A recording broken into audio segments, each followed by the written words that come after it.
So your first appearance on the BBC was as a young boy.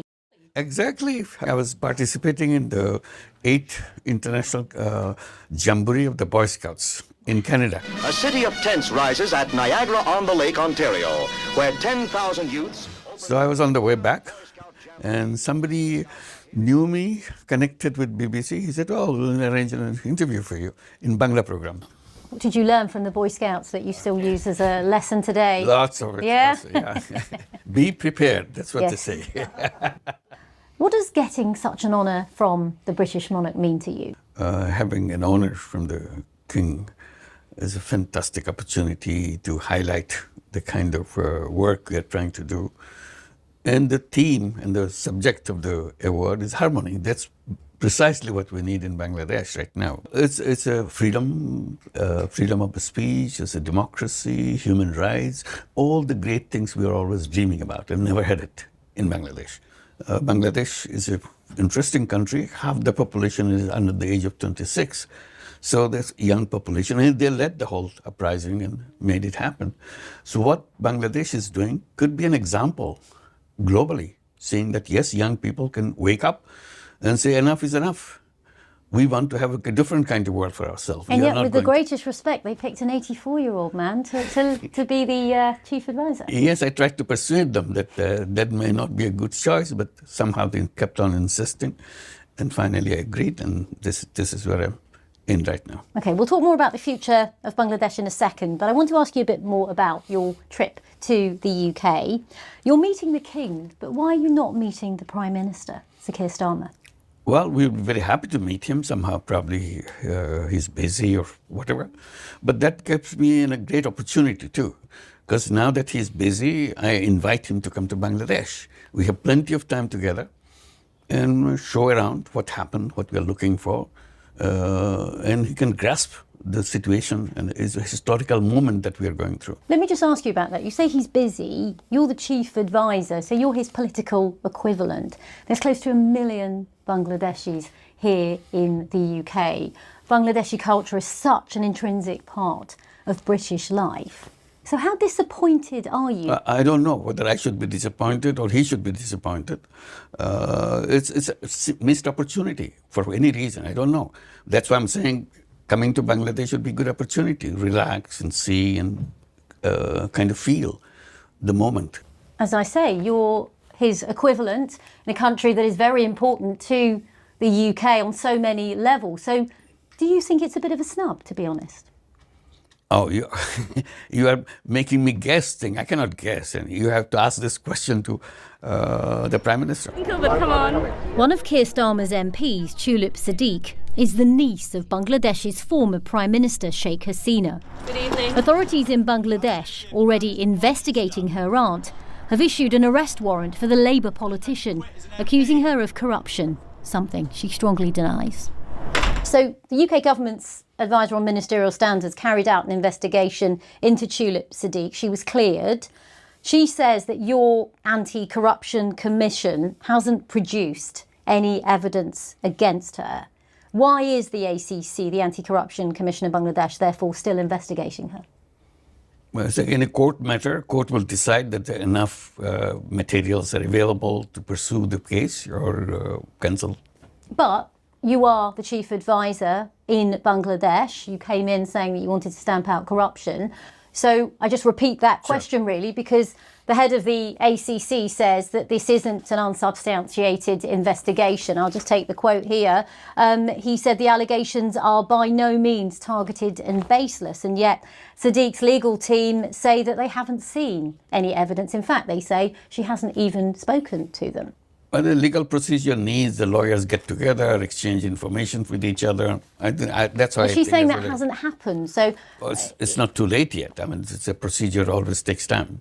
Just to keep it really simple, she's saying that her lawyers have not heard from the ACC, and she is saying that therefore there is no due process in this. Then the lawyer from Anti-Corruption Commission will explain how it is a very legal procedure.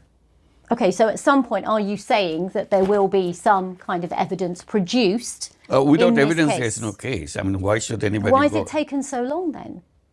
Yeah, you're putting me in a position of the legal debate. I'm not a lawyer. I don't know what the steps are. As chief advisor, I have full confidence in our Anti-Corruption Commission that they're doing the right thing. You are here also to talk to British officials, I understand, about the money that is said to have been siphoned off by Sheikh Hasina's government and officials and brought here to the UK. So first of all, how much money do you think was siphoned off? In total, globally, we have a figure, $234 billion stolen money and stolen resources that's siphoned off from Bangladesh. I don't have the exact figure for Great Britain. That's an extraordinary amount of money, It's isn't it? extraordinary, but that's a point I was And where making. do you think it is sitting? Is it sitting in property or other? There are several things. One big one is property, another is investments, another is putting money into banking system and so on. So varieties of ways. I don't even have a whole list of the way they creatively did all these things.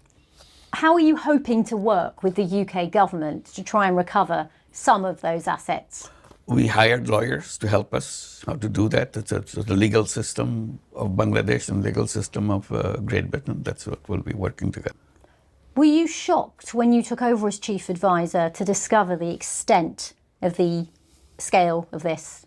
You know, I deal with microcredit, tiny loans, $10, $20, $100. So these numbers is mind-boggling for me. I get lost completely. How people can handle that kind of figures, even for conversation side. It just numbs me. I don't know how to respond to those kind of things.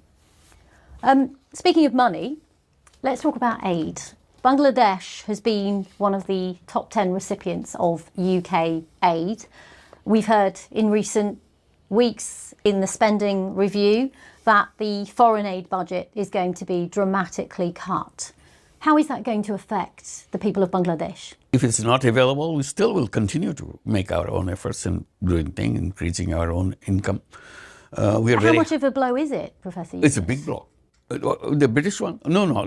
This is part of the life that goes on, ups and downs. Today it reduced, tomorrow that will increase, depending on situation, what you have here. But we have to deal with the situation. Like suddenly we hear that USAID stopped all the money completely, 100%, done, finished. And we see around what happened. Major things that happen in Bangladesh. Rohingya issue that we have, all the money is cut off, zero. So the US funding cuts are the biggest blow? Absolutely. Just one case, the USAID, not all the money. Mm-hmm. Just giving the case of USAID, that's an agency which deals with foreign aid from US government. The whole Rohingya issue suddenly became a terrible news for us. And then ICDDRB, the most leading international research organization, which brought us a cure for cholera and many diseases globally, 100% of the money cut off. They have no money to pay their salary. There's nearly 500 researchers working for that, top-level researchers, international researchers, no money. They can't even get the salary, forget about the research money and so on. So, shocking thing that happened. But we have to deal with that. Rohingyas cannot disappear just because the money disappears. Close to 1 million Rohingya refugees who arrived in Bangladesh from 2017 onwards continue to live in limbo in Cox's Bazar. They fled persecution in neighbouring Myanmar. Reliant on aid, they remain stateless. It is a huge crisis, a refugee crisis that in some ways the world has forgotten. Sure. I've been to the camps in Cox's. I've seen with my own eyes how people have no freedom, they struggle for food, food aid's continuing to be cut, and children there do not really get a proper education. This is a crisis on your doorstep. Why aren't you doing more to help them? Us helping? Well, we are busy trying to solve the problem, internal problem that we have.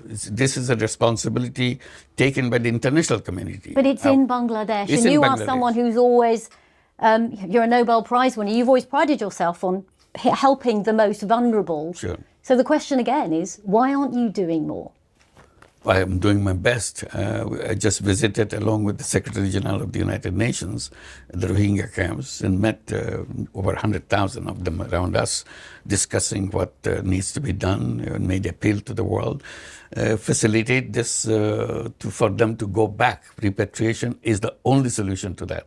People are busy taking care of their food and daily thing, but not talking about how to get them back to their own home. They are not destitute people. But at the moment, Professor Yunus, it's not a solution because of what's happening in Myanmar. And I've spoken to people who would be absolutely terrified to go back because of the military junta there. So why can't you do more to ingratiate the Rohingya population and integrate them into Bangladesh? That will not be a solution. Why not? Already people are very hostile to the Rohingya people who are living with them around the camps. They're hostile because they see that it's international money coming to them. They're quote-unquote kind of taking it easy. Outside the camp, people have to work hard. But you've seen with your own eyes how dire the situation is. The policy for Bangladesh is not to let them come in and settle down. We have enough of problem for ourselves. We can't take a whole new population coming into Bangladesh. Even though they're suffering? Yes, that's why we gave them the accommodation. We didn't say, no, don't enter. We could have stopped them at the border. We said, please, we took them, and international community assured that they will take care of them, and they assured that they'll take them into their own countries. They divided the numbers, which country will take them. Bangladesh has a growing economy. It's the world's second largest exporter of ready-made garments after China. My fellow Americans, this is Liberation Day, waiting for a long time. On President Trump's so-called Liberation Day, the country was hit hard. Just tell me where we're at when it comes to discussions between Bangladesh and the US on tariffs. We were shocked, just like any other country, trying to see what does it mean, and we are slapped 37% tariffs on that. So we are saying, what does it mean for our business? Because this is a very important item for our economy. We are the biggest exporter. Our biggest importer is United States for the garments. So what happened to that because of the tariff and so on? Then while we were discussing, ideas came, well, this is a shocking news, but it could be also an opportunity to revisit our own policies and see where we can have new opportunities doing business with the United States and so on. So we are still in the middle of that, whether it's something terrible for us or it's going to open some new doors for us. We submitted our ideas, what we can do, to the US government, and US government responded to that, raising some questions. So we are going to negotiate. And so what have you offered and what were their responses, for example? To give a simple one, we are not importing much from the United States. So suddenly we became aware that there are a lot of opportunities that we can import some things, like cotton, for example. We're always buying cotton from India, cotton from the Central Asia, and so on and so forth. Never looked at USA. So we thought if we start buying cotton from them, that will be a big jump in our imports from USA. Energy, oil, and all those kind of things. We never paid attention. We are always Middle East oriented. So we'll see how to diversify our imports, focusing on the United States, and see what advantages we got into it. So we are in a situation where reviewing the whole thing. If this tariff row does not get resolved, how much more expensive could the clothes that so many of us wear be, because so many are produced in Bangladesh? Well, that's true. I mean, we cannot absorb all the cost to ourselves. We have to pass it on. And what happens to garment industry as a whole, because of this tariff situation, country by country, in Bangladesh in particular, we have to see. And ultimate burden will be passed on to the consumers, because we can't get the whole burden ourselves. Do you get on with Donald Trump? Because I know in the past he's not been too happy that you supported Hillary Clinton back in the day. No, I don't think that he has any grudge of us, anything that we do. We have a very good relationship with the United States, so we want to build on it. Let's talk about the future of your country. Okay. You've called for elections. You're the interim leader of the country.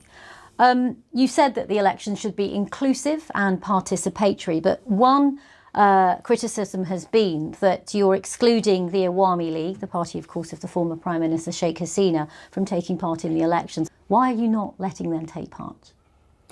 We have explained it many times. I'll explain it again. First of all, inclusiveness, whether the election will be inclusive if Awami League is not participating. Recently, resident coordinator of the United Nations in Dhaka, she has explained it very well. She said the inclusiveness doesn't mean a particular party. Inclusiveness means participation of all people. So as long as all people are participating, it's inclusive. But there are many people in the country who still support the Awami League. We know that. Let them decide whether they want to vote or not, but they're available. They won't be able to vote for a party, a candidate from the Awami League, though, will they? As long as they're voters, they're free to vote. But not for an Awami League candidate, unless the Awami League are allowed to take part. We have not banned Awami League yet. So there is a possibility, you're saying, that No, they first could... of all, to make it clear, Awami League is not banned. Activities of Awami League has Which been would banned. include an election. And temporarily. Whether the election will be included or not, it depends on so the election commission to decide. So there's a possibility then that they could be on the ballot in the next election? Again, it will be the decision made by the election commission. Okay. Let's talk about, since we're talking about the Awami League, Sheikh Hasina. She fled the country. Obviously then you took over. She's taking refuge in India. But ultimately, you want her back, don't you? You want to try her for all the crimes that she's accused of. Trial has already begun. So the trial is active, it's going on. And it will go through the legal process, looking for her to come back to face the trial and so on, use the international system, how to get the accused person back to your country and so on. Yeah. So these are, again, the legal procedures. But how are you going to get her back? I mean, you meet Modi a lot. Use the international system. We don't have any power to grab her. But are you not frustrated with Modi for allowing her to stay there for so long? Given all that you accuse her of and all that the country has gone through under not just her, but her associates who are also accused of crimes against humanity, of corruption, all the other things. It's not about hosting her in India. That probably will not bother Bangladeshis very much. It is her voice which creates problems. She's always addressing people in Bangladesh using airwaves to address that. So you think India should do more to stop her being able to make those addresses and speeches? You said it, yeah. Just on that point, since the interim government took over, hundreds of supporters or sympathisers of the Awami League have been arrested. Some people would ask, are you doing exactly what they did in silencing critics? It will be shame to say that, because if you compare interim government with Awami League government, I don't think you understand Bangladesh, you understand the reality of Bangladesh. What is Awami League and what is the interim government. These aren't my words, these are the words somebody's saying that. I'm just saying that you have been to Bangladesh. So that's absolutely not the correct. And just on that, the other criticism that some have had, even a Labour MP raised this in Parliament at the end of last year, is incidents of violence towards minorities, notably the Hindu minority in the country. There's been a lot of concern in India. Are you doing enough to protect Hindus? This has been answered probably a million times. We said invite all the journalists to come identify those places where Hindus have been killed, or how they was killed and what happened to them and so on. This is all fake news coming up one after another. So we said, come and count them. We're here. We are not running away. So what about the Hindu monk who was attacked? Did that not happen then, for example? Well, if there's one Hindu monk was attacked, you go and law will take care of itself. It's not about massive killing and so on. That's a completely different picture. So you don't confuse between the legal issues and the violence issues and something else. So we're trying to make people aware of the reality of it. Do you think you've done a good job as interim leader? People will judge. I don't know. I'm not a guy who runs a country. Suddenly I'm pushed into it and I'm doing my best. That's all I can say. You've done a lot in your life. What would you say has been your greatest achievement since you've taken over running Bangladesh? Try to calm down. Enormous amount of outburst of hatred and outburst of anger. It's an impossible task for 180 million people, and mostly young people, as I mentioned. When the outburst comes, you burn everything. So what I would say, our presence, me and my colleagues in the interim government, cool it down. They're not killing each other. They're getting back to work. They're going back to the factories. They're going back to the export increased. Instead of export declining and getting to zero gradually, it's increasing from the previous level. Our empty banks are filling up again. Our foreign exchange reserve is going up and up. There has been some criticism, though, over the rise of activities of some hardline Islamist groups. What would you say to people who are concerned that your government is sympathetic to Islamists? Our government is not Islamist sympathizer or something else. We are trying to create a democratic environment. Everybody has a right to speak out. Say your thing. That's what they do. Just finally, because we have to wrap up, you talked about wanting to create a new civilization. That's right, I still do. Tell me about that. What is wrong with the current civilization and what should a new civilization look like? I've been trying to understand why we're having all these problems. And every time I look at it, I come back to the same thing. We have created over these years a wrong civilization, a self-destructive civilization. We are so proud of all the things happening in the world, the economic growth and so on, fantastic opportunities coming up, technology coming up. To do what? The process that we have created, it will be a process where all the wealth of the world will be ending up owned by one person. If this system continues. I said, that's not a viable system. It's a system which will collapse by itself. All these things together, this will destroy itself. I said, before we get into that situation, why don't we create a new civilization? And that's why I describe a civilization with 3 zeros, where it will be zero net carbon emissions, zero wealth concentration, zero unemployment. That's it. And will you stay on longer in the job? We have declared the election. After the election, new government comes. And then you retire? Thank you very much. No, retire. Go back to my work. I think that's a perfect note to end the interview. Thank you very much, Professor Yunus. Thank you very much.